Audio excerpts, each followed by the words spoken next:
Welcome to the world of RuneScape. Today we have your epic submissions, both huge buffs and huge nerfs being released, and more changes already being proposed. You're watching RuneScape Chronicles. Poll 84 was announced on Monday, but not without its fair share of controversy. Players for a while now have been asking for stackable clues, something we got to see in previous leagues. We never got that, but we did get the clue despawn timer changed to 1 hour. But this got a little out of hand, with players juggling dozens of clues at a time. I've been dabbling in it a little bit myself, and the juggling has actually allowed me to complete a bunch more clues on my 1 defense Ironman, yielding caskets I never would have gotten otherwise, which I'll talk about more in a moment. Just know for now that it's the optimal way to complete clue scrolls quickly. Anyway, Jagex has rightly resolved that clue juggling is an annoying way to be efficient. This is where a brand new clue storage system would come in. Players will be able to store up to 5 clues if certain conditions are met. On paper, it seems alright, but with this change, they are also removing the 1 hour despawn timer from clues and reverting it back to 3 minutes. Now, this normally wouldn't be a big deal and should still be a net positive, but not for lots of players, especially ones doing master clues. Let me explain. With master clues, there's a chance of receiving a 3-step clue. A lot of 3-step clues are annoying and out of the way to do. So to manipulate this, players will get a clue with 3 good steps on it. Once players acquire this clue, they can drop the bad one and get the 3 steps done on the fast clue, then pick up the bad clue and combine the scrolls. Now the problem is that this would still be possible with the changes, but would be much more annoying to do with a 3-minute despawn timer, basically just putting an arbitrary hurdle in front of what people want to do. And as kind of a way to overcome this nerf that they're proposing, the old school team also proposed this tradable skip token. It seems like it'd be a rather expensive item that would be added to the clue scroll casket loot table, and its function would be to let you skip a clue step entirely. In his video, our friend NoMilkInTea rightly pointed out that most of these tokens would be used by wealthy collection loggers, and the value of clue scrolls would then mostly be derived from receiving the skip tokens rather than the actual original loot. And back onto the stackable clues point, NoMilkInTea also wanted to know why there can't be a higher upper limit than 5. What are your thoughts about the stackable clues and this proposal specifically? Write down in the comments, because this is just one part of this massive poll. New RSSuspect reworks are coming to the game, decreasing the downtime during the boss. Players will soon be able to use melee on Zulrah as long as the player has the attack range needed to hit the snake. And not so challenge mode Chambers of Xeric is being released. This will allow players to take on a challenge mode layout of the raid, but without the challenge mode rewards or modifiers. A good way for new raiders to get into Chambers of Xeric without the extra difficulty. Demonic gorillas are receiving changes, making the flow of the fight feel smoother. They'll switch their styles a lot less frequently, after 70 HP of damage instead of 50 HP. Plus, the gorillas are non-aggressive, meaning you won't get randomly ragged off. There's also another proposal which will allow you to chisel emblems from revenants into revenant ether. This would not be useful for a regular account, only really good for Ironman. Also, new agility shortcuts are coming to the game. Locations include Varrock Castle Garden for the Master Clue, Castle Draken also for a Master Clue step, new agility shortcuts in the Moritania Slayer Tower, and others. Have you ever put in a grand exchange offer just for it to not go through? Well, you may be able to edit these offers soon instead of flat out getting rid of them. And speaking of the grand exchange, a rebuy feature may make buying supplies easier. Players will soon be able to deposit various bags, boxes, and barrels with a single click in the bank,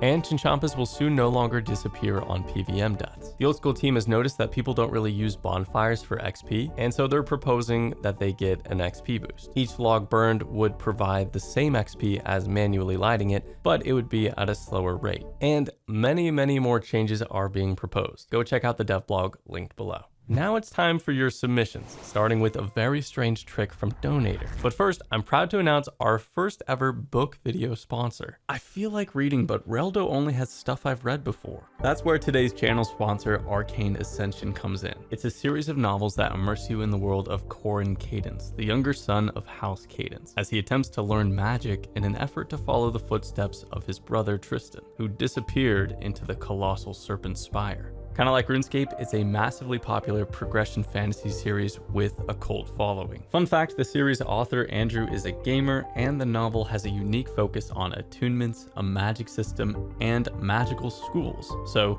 a perfect combination for all us fantasy lovers. And just yesterday, the 5th installment of the Arcane Ascension series, When Wizards Follow Fools, was just released on Audible. So if you want to support the community channel and dive into an amazing fantasy series, check out the latest book in the the Arcane Ascension series, and you can start it exclusively on Audible with the link in the description. And thank you very much to Arcane Ascension for sponsoring the community channel.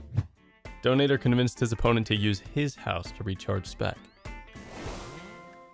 Where is he? Good fight. I got his AGS like that! I actually learned his AGS! That was clever, well done. Deviate's taking on the Coliseum on his hardcore Iron Man.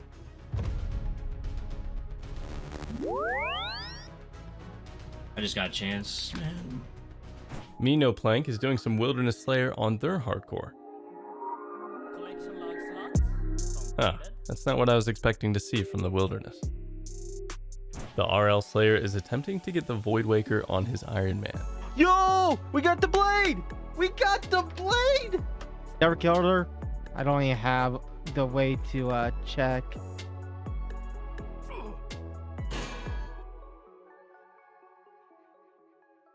RSSuspect has a special raid.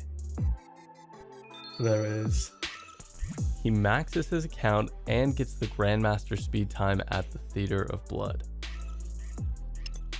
Oh. And a purple in his name. Congrats. What? Nice name, buddy. Well, anyway, he's hunting the Royal Titans, hoping for one drop. Holy Tobsessed gets a superior neck reel. Bang dead. Dude, no, no, no, Seems like he's not happy about it. no, bro. He ended up getting the imbued heart anyways. Congrats. Progfaible is finishing up Expert Tombs of Amasty. That's 90 expert KC. Oh, it's purple. Nice. It's purple. Yes! Yes! And gets a Fang for one of his group members. That's awesome. IronRhapsody is killing Krill, hoping to see one drop pop up on the ground. Yes! Yes! All the God Swords are completed. OneArmAndy ends up getting the dust before he even gets the pet. Yeah, I was gonna die. Oh my god! Nice! That's the pet transmog. I don't even have the pet yet. Congrats to Tadicus, who manages to get not only one imbued heart, but 2 imbued hearts within the span of an hour. That's insanely lucky. Congrats. Thanks for all your submissions today, and to get featured, do cool stuff, then submit your video in the Discord.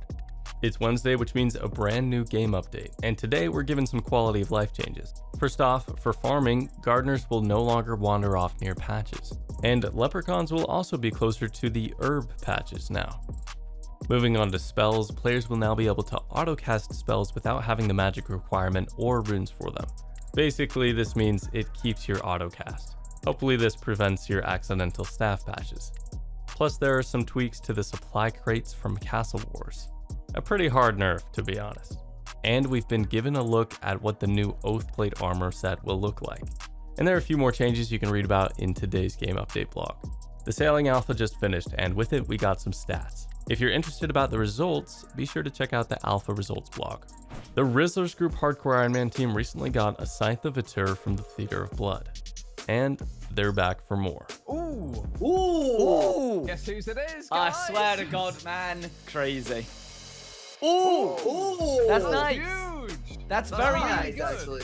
It was 2 weeks ago that VikonLoppu died on one of the most legendary hardcore Iron Men to ever exist. Well, he started up a new account and is doing some very dangerous content. And there's a problem. I got this. Hold on, I got this. I got this.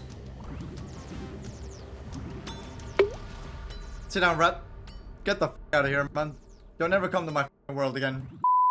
NoMilkInTea is over 350 Awakener's orbs into her grind to take down the awakened Leviathan. Oh my god.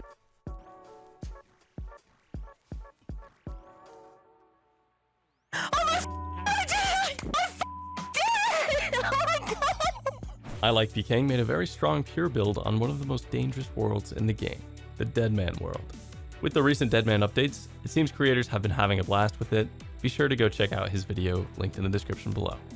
And Ivid put together a recreation of Pulp Fiction in old school RuneScape. So gambling is legal in RuneScape 3? It's not legal, but they have this thing called Squeal of Fortune, which is kind of a legal version of it. What?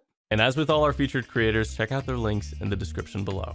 That's a wrap for today's RuneScape Chronicles. Let us know what you think of the stackable clue proposals, and I'll see you next week.